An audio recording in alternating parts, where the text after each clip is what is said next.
Kita terlahir di sini untuk menjadi khalifah atau menjadi pemimpin. Kemudian orang kita juga mengharapkan kepada kita untuk membanggakan dia. Kemudian negara kita ini juga mengatakan bahwa anak-anak muda adalah generasi penerus harapan bangsa.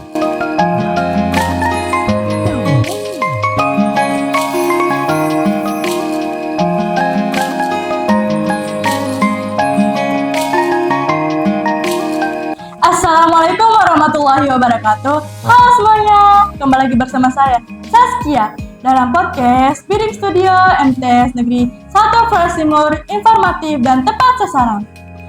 Halo Sobat Bidik, podcast hari ini berbeda dari podcast sebelumnya nih Sobat Bidik. Podcast sebelumnya kita kedatangan tamu dari tim kesehatan Puskesmas Wewerang. Dan podcast kali ini kita kedatangan tamu dari pihak kepolisian Wewerang. Sobat Bidik yang cita-citanya seperti Bapak ini, ingin menjadi seperti Bapak ini, simak terus ya video kali ini. Tidak usah berlama-lama lagi, mari kita langsung saja berkenalan dengan Bapak narasumber kita hari ini, agar Sobat Bidik bisa mengenal Bapak ini lebih dekat lagi. Halo Pak. Halo. Pak, boleh dong perkenalkan diri Bapak sedikit ke Sobat Bidik, agar Sobat Bidik bisa mengenal Bapak lebih dekat lagi. Baik, terima kasih. Jadi yang pertama mungkin saya perkenalkan diri saya dulu. Mungkin ada di antara teman-teman yang belum tahu, nama saya Sukmawadi. Saya bertugas sehari-hari di Polsek Adonara Timur di fungsi Babin Kamtibmas. Jadi itu sedikit perkenalan dari saya. Bapak hari ini sehat? Alhamdulillah sehat walafiat jasmani dan rohani. Pastinya sehat dong Pak ya, Iya. karena kalau Bapak nggak sehat hari ini pasti kita tidak bakal ketemu di podcast kali ini. Betul sekali, alhamdulillah. Kalau boleh tahu akhir-akhir ini kesibukan Bapak apa ya Pak? Nah, jadi sesuai dengan tugas dan fungsi saya di Babin Kamtibmas, yaitu Bayangkara Pembina Keamanan dan Ketertiban di desa, yang bertugas melakukan pembinaan keamanan kepada masyarakat di tempat tugas saya, yaitu di beberapa desa di wilayah hukum Polsek Adonara Timur ini. Jadi Bapak lumayan sibuk ya Pak? Ya lumayan lah, tapi tidak masalah. Tapi terima kasih ya Pak sudah menyempatkan diri untuk datang ke podcast hari ini. Iya. Dilihat-lihat Bapak masih muda ya Pak. Kalau boleh tahu umur Bapak berapa ya sekarang? Jadi kalau umur saya saat ini sudah masuk di 36 tahun dan jadi Bapak bisa dibilang masih nggak muda lagi ya Pak, tapi masih kelihatan muda ya Pak. Spill dong tips awet mudanya. Intinya kita melaksanakan tugas keseharian kita dengan penuh rasa syukur, riang gembira. Jangan menjadikan tugas dan tanggung jawab kita itu sebagai beban. Itu kuncinya. Oke, kita lanjut ke topik yang bakal kita bahas sekarang ya Pak. Ya. Tema kita sekarang tentang kenakalan remaja nih Pak. Berhubung ini bulan Oktober, pastinya kita bakal menyambut Hari Sumpah Pemuda. Bagaimana sih Pak penglihatan Bapak terhadap pemuda-pemudi Indonesia terhadap bangsa kita sekarang? Baik, jadi untuk Sumpah Pemuda, kenapa harus ada Sumpah Pemuda? Di situ bisa kita lihat bahwa pemuda-pemuda adalah generasi penerus harapan bangsa, yang mana kemudian pada saatnya nanti pemuda-pemuda tersebut akan mengambil alih bangsa kita, akan menjadi pemimpin, akan menjadi generasi penerus, sehingga dari awal kemudian pemerintah negara mengingatkan kepada kita bahwa kita memiliki tanggung jawab itu. Nah, itu bisa kita lihat kemudian dari butir-butir yang tertuang dalam Sumpah Pemuda. Jadi pemuda-pemudi bangsa Indonesia sangat berpengaruh ya Pak? Sangat berpengaruh. Kemajuan suatu bangsa itu tergantung seberapa siap para pemudanya untuk kemudian nantinya akan menjadi pemimpin-pemimpin masa depan. Oke Pak, apa saja sih Pak langkah-langkah awal yang diambil ketika seorang remaja terlibat dalam kegiatan kriminal nih Pak? Jadi langkah awal yang perlu kita ambil ketika anak muda atau generasi penerus lah kita katakan melakukan tindakan kriminal. Jika itu sudah terjadi, tentunya tindak pidana itu merupakan tindak pidana yang memang sudah diatur dalam perundang-undangan. Tetapi yang perlu kita pahami di sini adalah bagaimana kemudian kita melakukan upaya-upaya preventif sehingga generasi-generasi muda kita ini tidak masuk dalam kenakalan-kenakalan remaja yang kemudian berujung kepada anak-anak muda kita ini harus masuk penjara. Oh, jadi orang tua sangat berperan gitu ya dalam mendidik anak gitu. Iya, karena memang faktor-faktor yang mendorong terjadinya kenakalan remaja selain terjadi dari faktor luar yaitu dari lingkungan, tetapi keluarga juga merupakan merupakan penyebab awal di mana jika di dalam keluarga misalnya sering terjadi KDRT, sering terjadi hal-hal yang menyimpang, maka seorang anak itu akan melihat bahwa di tempat rumahnya misalnya di keluarganya sering terjadi itu, kemudian anak itu akan menyimpan dalam memorinya sehingga anak itu kemudian akan terbentuk menjadi pribadi-pribadi yang sering melanggar hukum. Sehingga penting sekali dalam keluarga itu harus harmonis di situ. Itu adalah salah satu tips untuk mencegah terjadinya kenakalan remaja. Saya juga pengen tahu nih Pak, bagaimana pola kenakalan remaja berubah dalam beberapa tahun terakhir ini? Untuk kenakalan remaja itu sendiri, seiring dengan perkembangan zaman, maka pola-pola kenakalan remaja ini terpengaruh oleh adanya kemajuan teknologi. Misalnya HP. Seorang anak ketika kemudian dia memegang HP, rasa keinginan tahunya itu tinggi, masuk dalam situs-situs tidak resmi atau terlarang, maka kemudian itu membuat seorang anak itu menjadi rasa penasaran, rasa keingintahuannya tinggi, sehingga dalam kehidupan nyata dia akan mengimplementasikan itu. Jadi kalau dulu mungkin kita lihat anak-anak itu sering tawuran, baku lempar, dan lain sebagainya. Tetapi sekarang anak-anak itu sudah melakukan media-media. Bisa lewat Facebook, bisa lewat WhatsApp, story, dan lain sebagainya.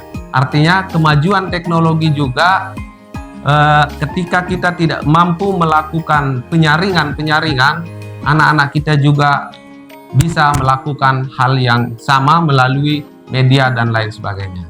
Jadi teknologi seperti HP ini berpengaruh ya? Sangat berpengaruh. Oke. Terus Pak, bagaimana kepolisian bekerja sama dengan sekolah dan komunitas untuk mencegah kenakalan remaja tersebut? Baik, kalau untuk di sekolah misalnya, tentunya ya sama seperti apa yang kita lakukan saat ini.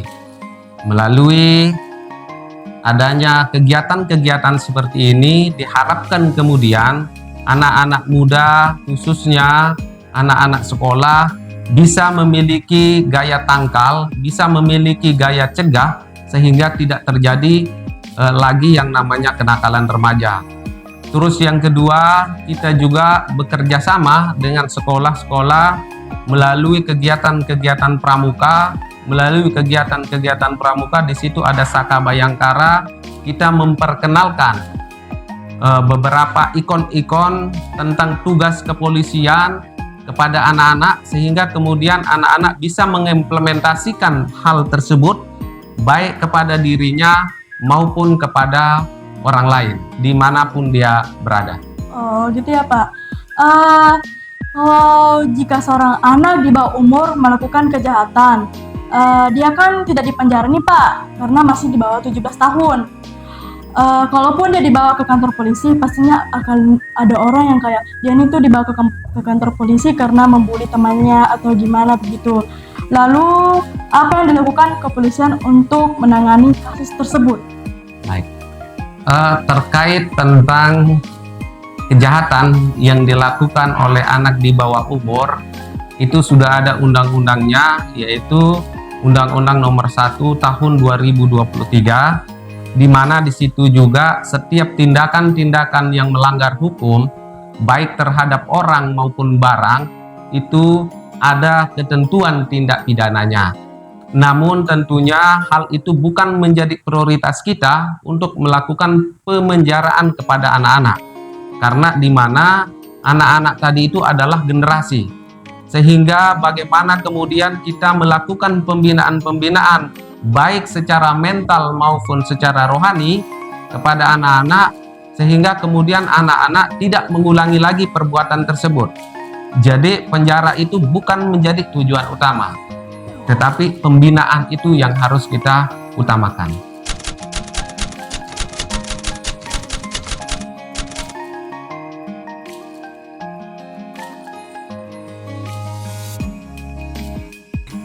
Bagaimana kalau anak ini usianya sudah dikatakan dewasa, 18 tahun, tetapi kemudian dia masih sekolah. Memang di situ, di sisi lain kita harus menyelamatkan pendidikannya. Tetapi di sisi lain juga kita melihat tindakan yang dia lakukan. Karena kita mesti paham bahwa tujuan adanya hukum itu adalah menghukum seseorang untuk membuat jera. Nah, ketika kemudian walaupun anak itu mungkin masih remaja baik secara aturan, tetapi apa yang dia lakukan tadi itu sudah berulang-ulang.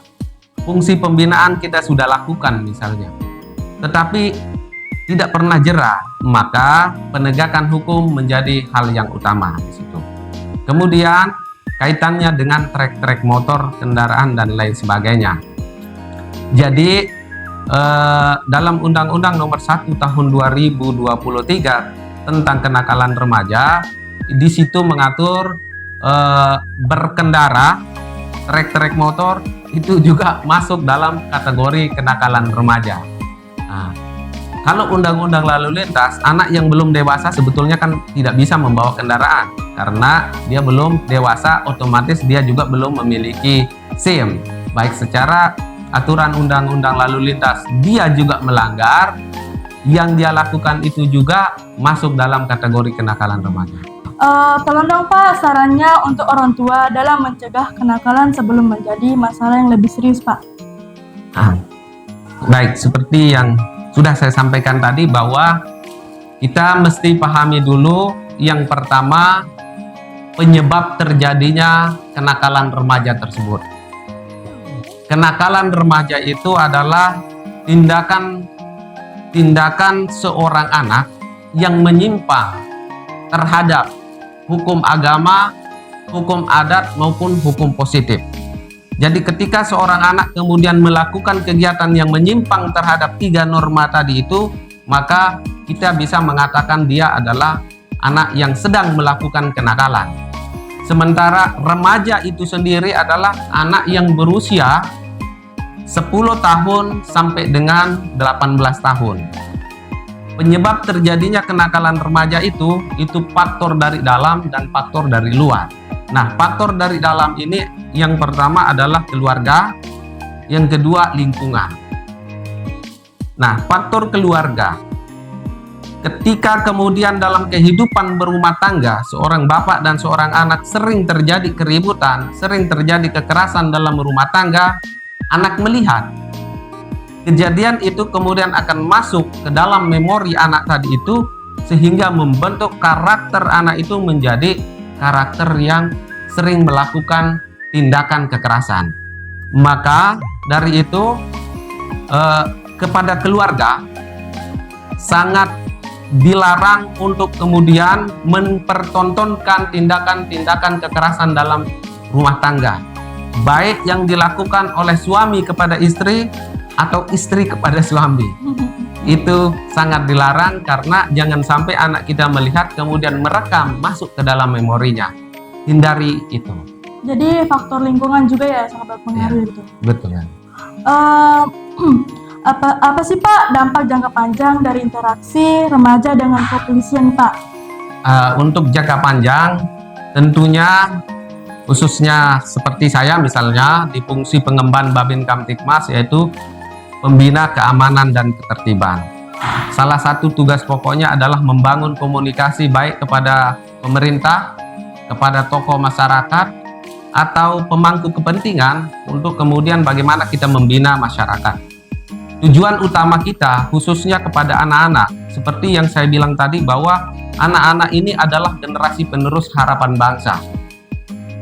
Jangka panjangnya tentunya nanti ketika kemudian seorang anak itu dewasa, maka dia akan menjadi calon pemimpin.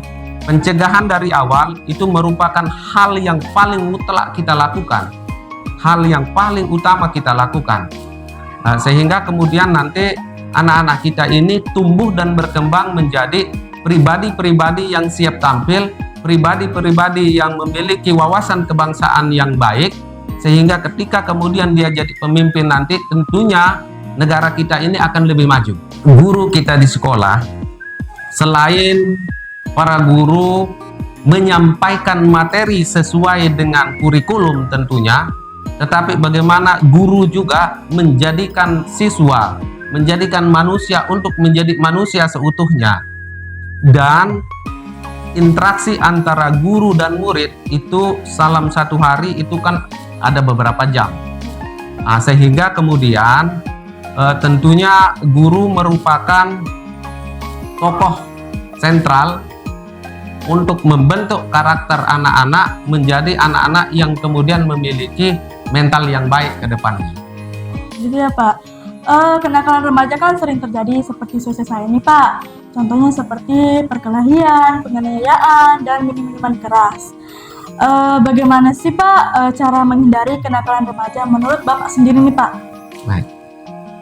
Jadi untuk menghindari kenakalan remaja, yang pertama tentunya bagaimana pencegahan itu dilakukan oleh pribadi remaja itu sendiri dari dalam dirinya, yaitu tentunya dengan melakukan kegiatan-kegiatan untuk meningkatkan iman dan takwa mereka, sehingga kantornya itu mulai dari dalam.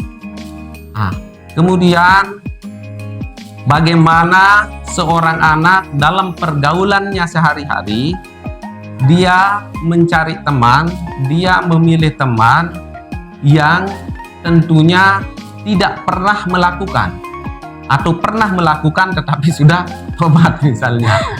Terus yang kedua itu dari segi agama. Yang kedua, kita adalah masyarakat yang memiliki adat istiadat yang begitu tinggi.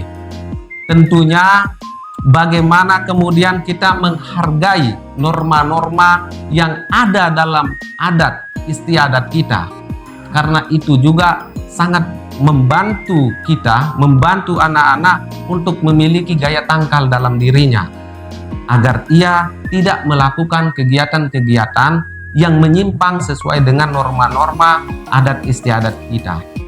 Yang ketiga, tentunya wawasan anak-anak kita kaitannya dengan undang-undang yang tertulis, undang-undang positif tentang aturan-aturan yang melarang suatu tindakan yang menyimpang, itu merupakan hal yang perlu juga.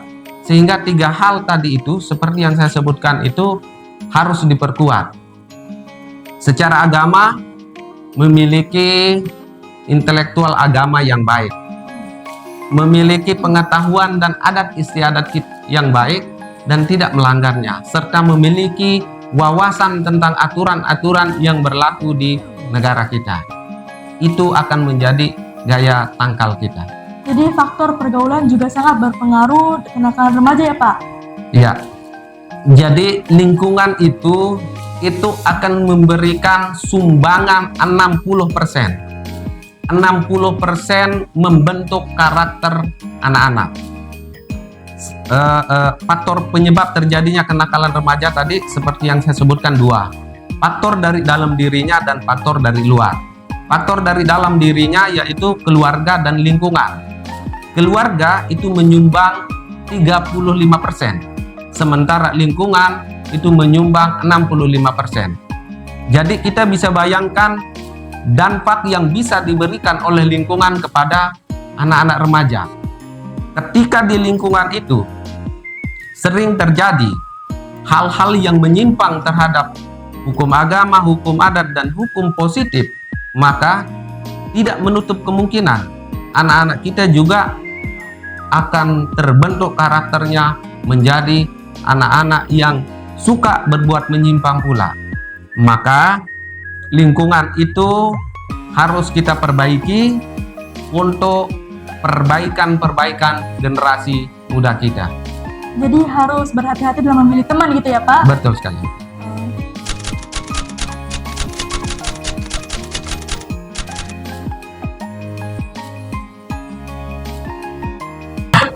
Jadi tergantung dari sisi mana kita melihat. Kalau kemudian kita mengatakan bahwa polisi itu kerjaannya nangkap orang, nilang orang, maka otomatis itu adalah hal yang menakutkan. Tetapi kalau kemudian kita memandang bahwa polisi itu adalah pelindung, pengayom, pelayan masyarakat, penegakan hukum, tentunya itu sangat menyayangi.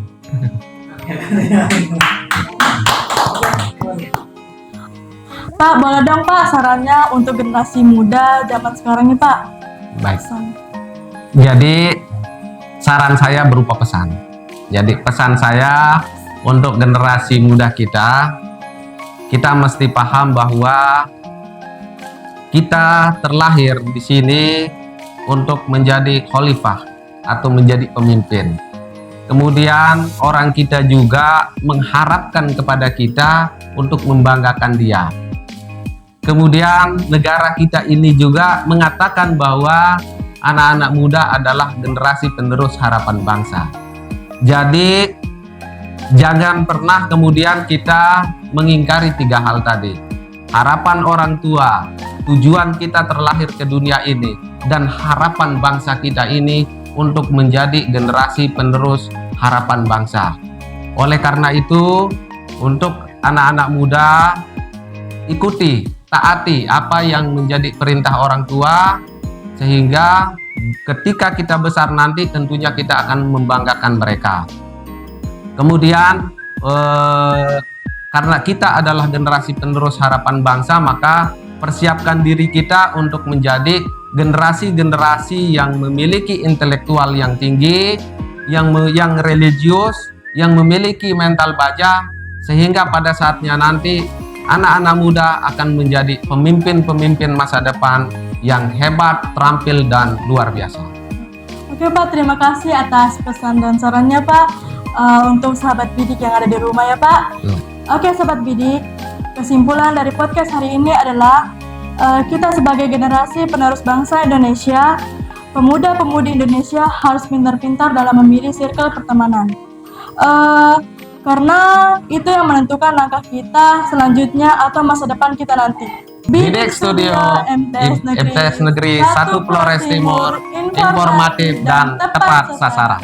Saya Saskia dan Bapak Sukmawadi mengundurkan diri. Wassalamualaikum warahmatullahi wabarakatuh.